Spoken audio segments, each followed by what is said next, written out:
Shadow knows. Your local blue coal dealer presents The Shadow. These half-hour dramatizations are designed to forcibly demonstrate to old and young alike that crime does not pay.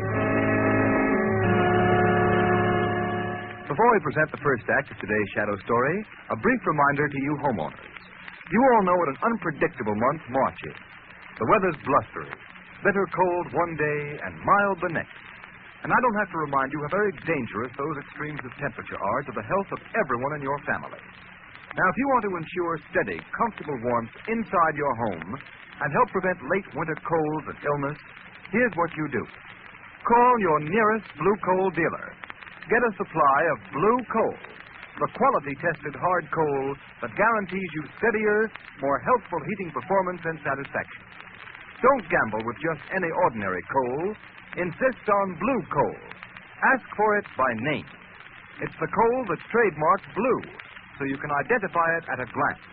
It's the coal that will give you better heat with less furnace attention.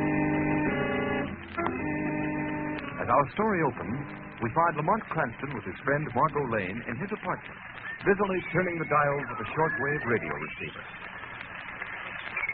Margot, a few nights ago, I came across a very peculiar noise on the radio. Couldn't figure out what it was, so I got my recording set out tonight, and I'm going to make a record of this strange broadcast. Nick, I remember when you first got the recorder. We recorded everything we could think of. It was a lot of fun. Yes, particularly our duets. There it is. Stop the machine. We'll record it right now. The oddest thing I've ever heard. It doesn't make any sense. I can't make head or tail out of it. Doesn't sound like a human voice. Yet it's... Wait. I'll play our recording back on the phonograph. Let's see now what... There. Can you make it play slower? We might be able to analyze it better. Oh, yes. I'll slow it down. We cannot bring it down on land at Margot, it's a man's voice. Why, it's very clear when the record is played slower. What a simple trick. They've merely made a record at a slow speed and played it fast so you can't get it. But how could anyone receive the message? They must have a recording outfit like mine and play it back at the low speed. Let's listen to the record again. Yes. Yeah, just when I started. There's the group. Operator C. New battlplane lands here tonight. This mystery ship will be destroyed tomorrow. Margot. We will fly this plane to the Gordon Lightship and then 10 miles due south. Gordon We Lightship? will cruise to that point in our boat and pick us up. This plane will be destroyed at sea. What do you suppose? We cannot bring it down on land at any cost. It will never be recovered. We have the only existing set of plans, and the designer is dead. Operator 1 in command. Do you know what that means, Margot? No, I don't know. A new Army plane is due tomorrow or next day at the aerodrome. It's one of the most revolutionary inventions in the history of military aviation. Only one of these planes has been built. And not one of the men who worked on its construction was permitted to know all its secrets. And its designer is dead. Oh, I see. With this plane in the hands of an invading power, this country would be wiped out before our defenses could be Well, mobilized. tell me about it. What kind of plane is it? The plane is revolutionary in design, Margot. It's equipped with a very intricate shortwave radio control outfit. By means of this shortwave, one of the planes can control up to 50 flying bombs. Flying bombs? That's precisely what they are. Unpiloted miniature airplanes. They're extremely fast, can be directed by the mothership at any target, from a speedy bombing plane to an army tank or battleship. As far as I know, they've only built 3 or 4 of the flying bombs. We have so little to work on. What can we do? We've got to find the shortwave station that broadcasts that record. But how can we ever find it? You know, Margot, the closer you get to a broadcasting station, the louder the program comes in. Yes, naturally. In my car, I have a simple device with a needle and dial that shows accurately when you're getting near a radio transmitter. With the aid of that device, Margot, we're sure to find that station.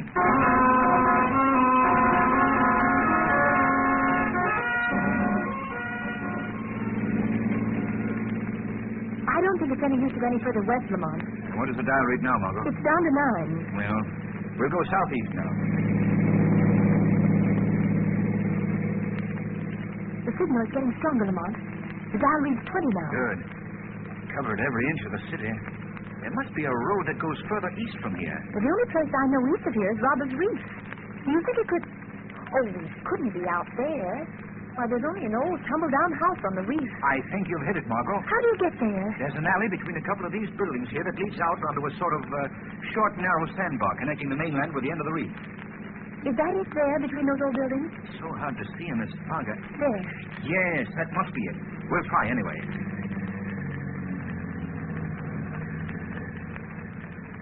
It's the gloomiest place I've ever seen. Lamont, look. The dial reads 30. Good. We're headed right.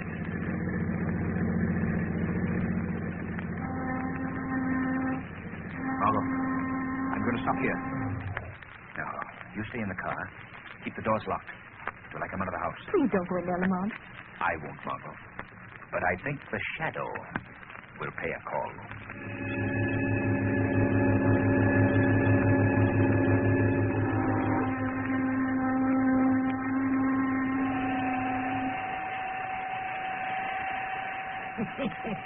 That's awful funny. What was that? Who's there? Only the shadow. The shadow. Well, who are you? Where are you hiding? I can't see you. I'm hiding in the shadows, where no man can see me. What'd you come here for? What do you want? I came to listen to you play that record you have in your hand. You can't do it. Nobody can hear these records, not even my son. Your son? Yes, this is his shortwave radio set. He lets me run it when he's at work nights. Did you make these records? You think I'm crazy? Of course not. Well, I don't even make sense. Some darn fool pays me $5 to play him on the air. He says it's just a joke, and they do sound pretty funny. Who is he? And darn if I know, he's some kind of a foreigner. Comes here every so often and leaves me some more of them to play. What's your name? Joe Ryan. Of course, Joe.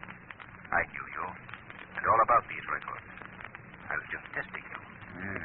You and I are going to play a joke on our friend. I'll bring a record here in a little while, just like one of his. And I'll pay you $10 to play it in place of the one you got there. He'll think it's a great joke. $10. You're twice as much of a darn fool as he is. What do you mean? You're paying me just twice as much. That's why. The joke's on you. You think it's very funny, too.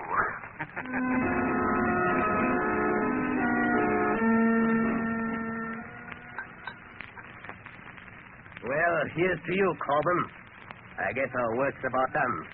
Tomorrow the Army's new plane will disappear, and so will we. Yes, Bola. You'll be all finished up. It's been a pleasure working with you. Perhaps your methods are a bit ruthless, but they produce results. Shall we listen into your last shortwave broadcast and record it? Just as a souvenir. No time for it now. All right, tune it in.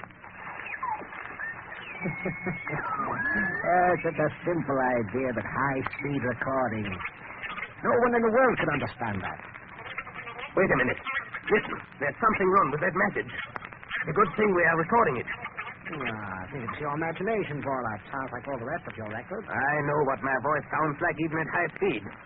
Now, play the recording back at the slow speed. Mm-hmm. Listen. Operator 1. Operator 1. Your plan to steal the new Army bomber Sounds has very been discovered. strange. If you do not want this plan revealed, come at once to Joe Ryan's shack on Robert's Reef.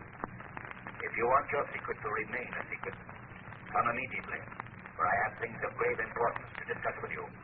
I'll be waiting for you, Operator 1. This is the Shadow. Shadow. I've heard of him. He's dangerous. Perhaps we should leave tonight, Paula. You have the only plans and the designer's dead.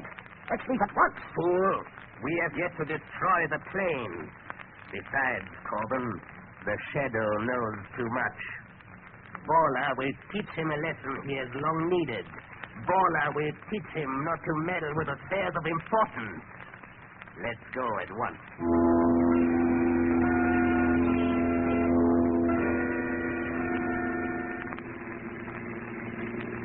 Don't drive so fast, Corbin. This fog is pretty thick. But you told me to hurry. Yes, but it would be a pity to disappoint the Shadow. Put out your headlights, Corbin. We turn on to Robert's Reef here. All right. Drive slower, you fool. I'm just barely creeping. No, we can't take any chance on any accidents now. Look, what's that? right ahead of us. It's a car with no lights. Coming in from Robert's Reef. It must be the shadow. Quick, Corbin, steer out of its way. I can't without going into the bay. It's going to hit us. Look out! Are you all right? Yes. Fortunately, we're both going very slowly. Somebody getting out of that car. Stop where you are before I shoot. Corbin, flash a light on his face. It's a woman. I thought it was our friend, the shadow.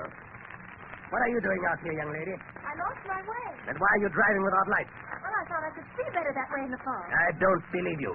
Corbin, look in the car and see if there's anyone else. Yeah. Perhaps you brought someone out to Robert's Reef. Young I don't lady, know what you're talking about. I tell you, I lost my way. Well, we'll soon find out. You are coming with me. No one else in the car, Bob. Good, Corbin. I'm sure there's nothing the matter with the cars. Drive hers into the water. Then bring ours to Joe Ryan's shack. The young lady and I are going to walk. Unless she is foolish and tries to run away.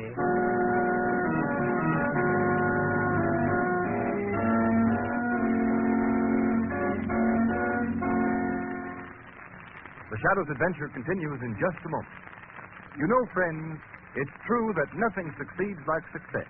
In fact, nothing proves the merit of a product or the claims made for it as conclusively as its sales record. And the fact that Blue Coal ranks first in nationwide volume of sales is proof that it is a better anthracite. Countless thousands of you homeowners here and in communities the nation over have made that record possible. You've tried Blue Coal. You've compared it with other fuels. And you've kept Blue Coal's top-ranking position unchallenged throughout the year. Now there's a real treat ahead for you homeowners who haven't yet tried Blue Coal. There's the satisfaction of knowing you're getting the most in heating comfort that money can buy when you order Blue Coal by name. For the harmless blue coloring which identifies Blue Coal also guarantees you far better quality, far better all-around performance. Just try Blue Coal. Compare it with the coal you're burning at present. You'll see why Blue Coal is America's largest selling anthracite. You'll join those thousands of satisfied homeowners everywhere who know there's no substitute for Blue Coal for better heat with less furnace attention. So call your nearest Blue Coal dealer. His name is listed in the Where to Buy It section of your classified phone directory under the words Blue Coal.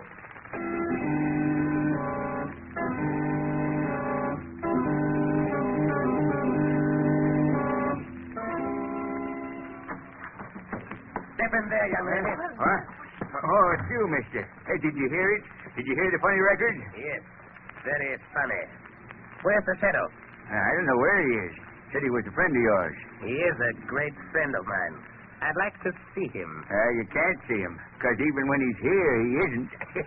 He just talks to you. Ah, you're a fool, old man. Now, young lady, suppose you tell us what you know about the shadow. The shadow? Don't pretend that you don't know him. You brought him here. All right, you, Corbin. Yes, boss. Take that piece of rope and tie the old man up. Hey, what for? I ain't done nothing. I just did what you told me to. Honest, I did. Shut up. Tie him well. No, you don't, young lady. Stay away from that door. Here, Corbin. Give me a hand. The young lady doesn't want to stay here. Tie her up, too. That's it. That's it. Tie her to this chair. Fine. Now we will see. What hit me? Paula, did you do that? You may thank the shadow, Corbin. The shadow. I can't see you. Where are you? You hear where my voice comes from, don't you? That's all I wanted to hear. I guess the last laugh belongs to Paula. It was too easy. Come, Corbin. We must get to the aerodrome. We have work to do. Come, Corbin. Hurry.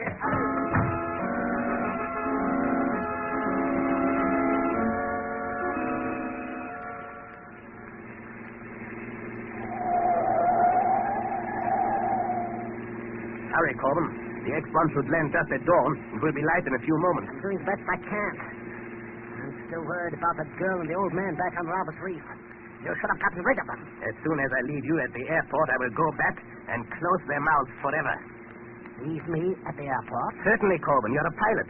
up to you to fly the army ship out to sea alone and bury it. Yes, but suppose something happens when I get out over the ocean. Suppose they don't pick me up. This is dangerous, Paula. Your strong suit is not courage, Corbin.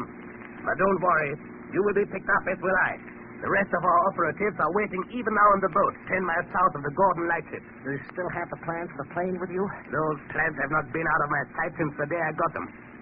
There's the entrance to the airport directly ahead. What do you plan to do, Paula? Simply this. The flight of this new plane has been veiled in greatest secrecy. There will be but one guard at the airport to meet us. Huh? You and I represent ourselves as inspectors from the War Department. Once we get aboard the plane, it is simple. We'll overcome the pilot and anyone else on board, and the rest will be up to you. Here. We can stop right here now. Look, Paula. Look, there she is now. She's just landed. And look right behind her. There are the 3 flying bombs coming in perfect formation. Come. Let's get over to the plane. Sorry, sir. No one's permitted on this field. Oh, I'm Harry Johnson from the War Department, and this is Mr. Andrews, my assistant. We have been sent out to check the landing of the new plane. Do you have any identification? Identification? Why, the best in the world. Look, here are the plans for that ship. Is that good enough identification? Well, it sure is. Who is piloting her? I believe Lieutenant Flynn, sir. Well, I'd like to get his report as to how she handled on her trip east. Well, there he is, just coming out of the cabin. Oh, Lieutenant Flynn. Yes? Mr. Johnson and Mr. Andrews from the War Department, sir. We came up to get your report on the flight firsthand. Did you fly in alone? Yes, sir. She handled beautifully in the air, and the flying bombs responded perfectly. I've gone over these plans here, of course, but I would like to step into the cabin and see what it looks like. Certainly. Right this way, sir. The pilot sits up ahead here in this heavily armored cockpit.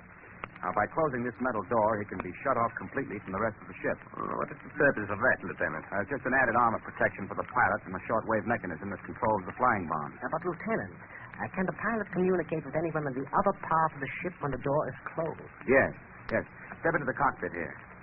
Now, you see this microphone? Yes. That's connected with a loudspeaker installed in the rear of the ship so that the pilot constantly can be in contact with the rest of the crew, even if the armored door is shut. Where's the equipment for the control of the flying bombs? That's right here, sir. See this dial with numbers up to 50? You just set the indicator at any one of the numbers, and that throws the flying bomb of that particular number in line with the corresponding controls so that it can be manipulated separately. And these 3 dials here control speed, direction, and altitude. It's perfectly simple. Is there anything more I can show you, sir? No. You have been a great help, Lieutenant. What is that switch in back of us? Oh, this?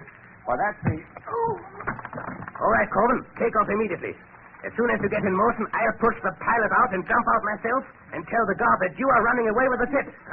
There. There you go. Now, hurry, Corbin. Take her off. Good luck, Corbin. I'm going to jump now. Help! Stop! Help! Stop!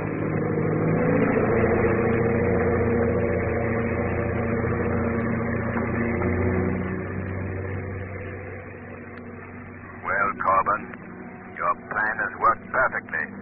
Up to now. What? Who said that? The Shadow. But how did you get here? I came with you in the car from Ryan's shack on Robbers Reef. You cannot escape from the Shadow. But Paula killed you. No.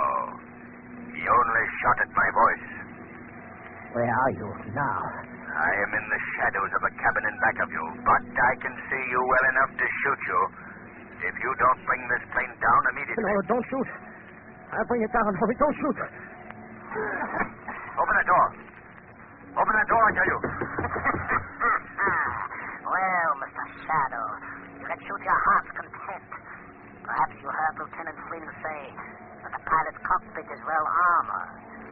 Corbett, bring this plane down. I'll bring it down all right. The 3 flying bombs in the ocean 10 miles south of the Gordon Lightship. But when the plane lands, you will land in it alone. For I will leave it by parachute before it goes into its last power dive. What do you think of that, Mr. Shadow? Why don't you speak? Shadow, can't you hear me? I hear you all right, Corbin. And thanks for the suggestion about a parachute. It was nice of you. I'm going to leave you, Corbin, but not for long. I'll chase you to the ends of the earth. You'll never get away. Goodbye, Corbin.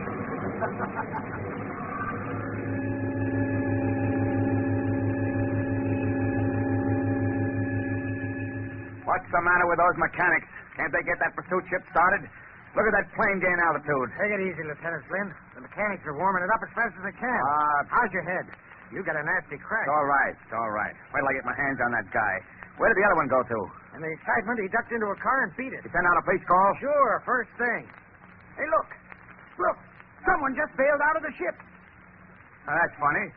The parachute's opening, but I can't see anybody. That's the darndest thing I ever saw in my life. Look, the number 1 flying bomb is diving for the parachute. Will it explode if it hits the parachute? Once the firing mechanism is released, it'll go off if it hits anything.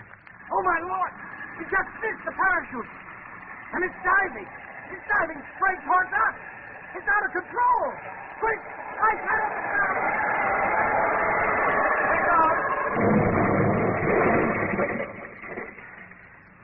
You all right? Yeah. Yes, but boy, I hate to be any closer. What happened to that parachute? It came down right in back of us. But I still can't see anyone. Well, I can't stop now. I gotta take off and force that guy down.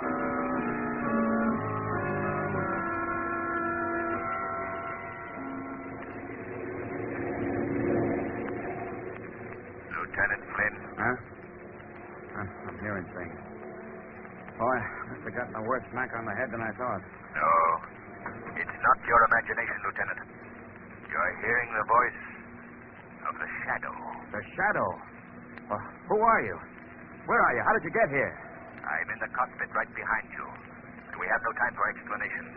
Lieutenant, you and I have caught up with a gang of international spies. Oh, so that's their game. Well, how do you know this? I've been with them all night, followed their every move. Perhaps you saw me bail out of the stolen plane. Yeah, and you nearly got blown to Kingdom Come by that flying bomb. Too close for comfort. What is your first move, Lieutenant? Well, I'm going to fly close to the stolen plane and call by radio. And if that crook won't listen to reason, I'll force him down. Good. You're almost close enough now. Yeah. He sees it. Look, one of the flying bombs is turning. It's heading right for us. Can you turn out of its way? I'll try.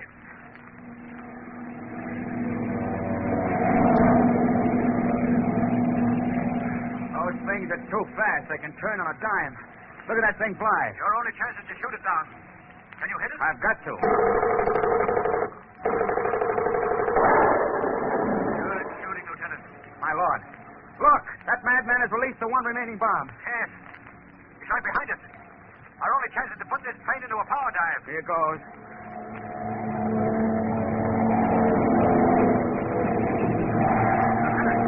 It's still right on our tail. If I could only get to that rear machine gun. I'll handle it. You know how to use it? Yes. You got it. You got it, Shadow. Wow, that was close. Now I think Corbin will listen to reason. I'll call him by shortwave. Calling plane X1. Calling plane X1. Corbin, this is your last warning. Land that plane. No, don't shoot me down. Don't shoot. I'll land the plane. Hold it. Don't shoot. Turn immediately and go back to the airport. All right. I'm turning. Boy, that's a good day's work finished. For you, but not for me. Now, what do you mean, Shadow? There are several things left undone. The Coast Guard must be instructed to pick up a boat 10 miles south of Gordon Light. It has Baller's operatives on board. Oh, we can do that right now. As soon as we see Corbin safely landed and in the hands of the guards, you must fly me to Robbers Reef. Baller's headed there and he must be captured. I'll call the ground at once and have the police notified to follow up.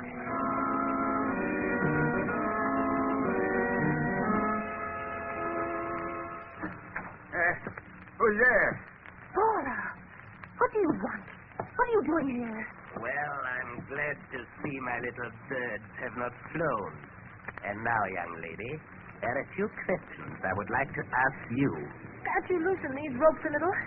They're cutting my arms. In a few minutes, they won't hurt your arms anymore. Nothing will hurt you anymore. Was that a boat or did a plane land here? A plane? You couldn't land a plane on Robbers Reef. Say, mister, When are you going to untie me? I'm not going to untie you. I'm going to kill you. Me? I ain't done nothing. What you want to kill me for? I only did what you told me.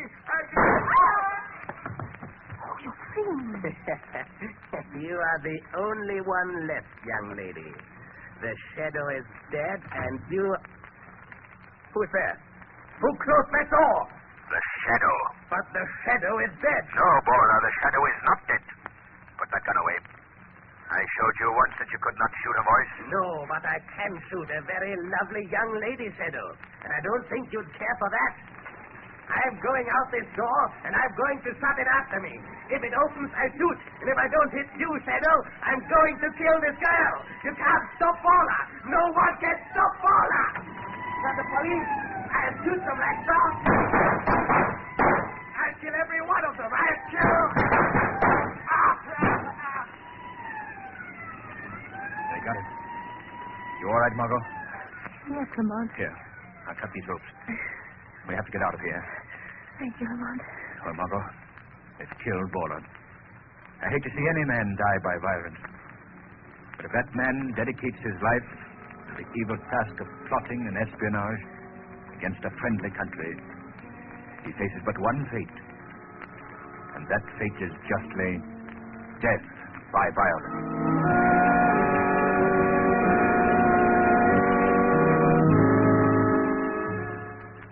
And now here's John Barclay, Blue Coal's heating expert. Thank you, Ken Roberts, and good afternoon, everyone. I think it's a fact that of all things a man owns and operates, he knows less about his furnace than anything else. Now, the weather this time of year, as Ken Roberts said earlier in the program, is particularly treacherous. You've got to pay strict attention to the control of your fire and your furnace dampers to keep the house from becoming chilled off or suddenly overheated as the temperature falls and rises outside. So if you have any question in your mind about damper control, or if you want to be sure you're operating your furnace in the most efficient and most economical manner, here's what I suggest you do. Call your nearest Blue Coal dealer. Ask him to send a John Barclay serviceman to check up on your furnace. John Barclay men are trained heating experts. They can show you how to get the best possible heating results. And there's absolutely no charge or obligation of any sort for their advice. Always feel free to call on your Blue Coal dealer. I thank you. Today's program is based on a story copyrighted by the Shadow magazine. All the characters and all the places named are fictitious. Any similarity to persons living or dead is purely coincidental. The Shadow magazine is now on sale at your local newsstand.